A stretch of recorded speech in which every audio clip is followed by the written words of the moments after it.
satu-satunya manusia yang tidak melakukan dosa adalah Nabi Yahya. Kenapa Nabi tersebut bisa tidak melakukan dosa? Para nabi dan rasul yang lain melakukan dosa dan kesalahan. Nabi yang lain ada? Contoh, Nabi Yunus yang terkenal dengan Zunnun, gelarnya memiliki ikan besar. Itu arti Zunnun itu. Ya, dia melakukan kesalahannya apa?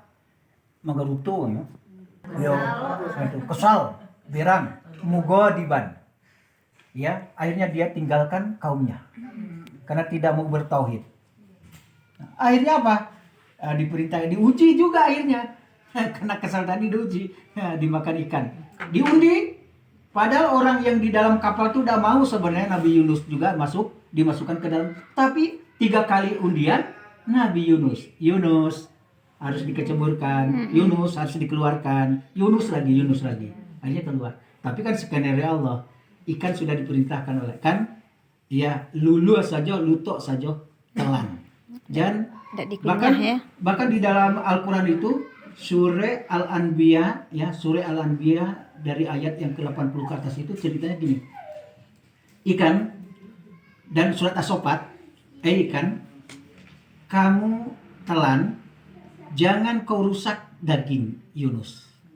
Kau telan Yunus, tapi jangan kau patahkan tulang belulangnya. Akhirnya sampai sujud, sampai beribadah di dalam ikan. Padahal berada di 3 kegelapan.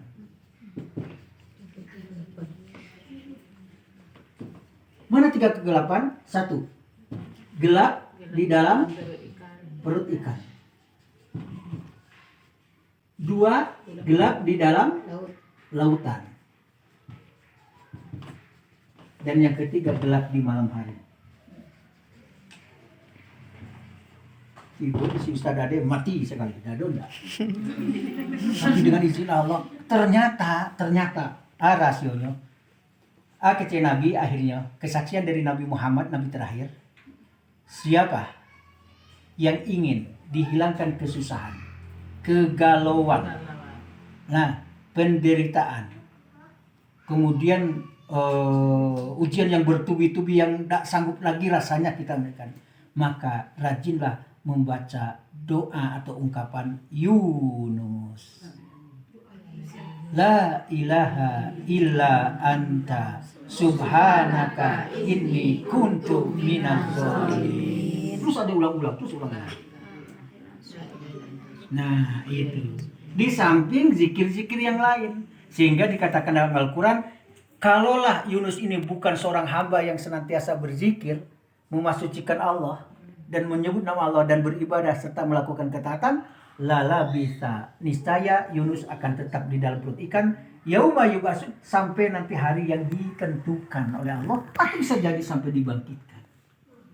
Ternyata dengan izin Allah, hei ikan, telan, jangan dihancurkan, jangan kunyah-kunyah, ya,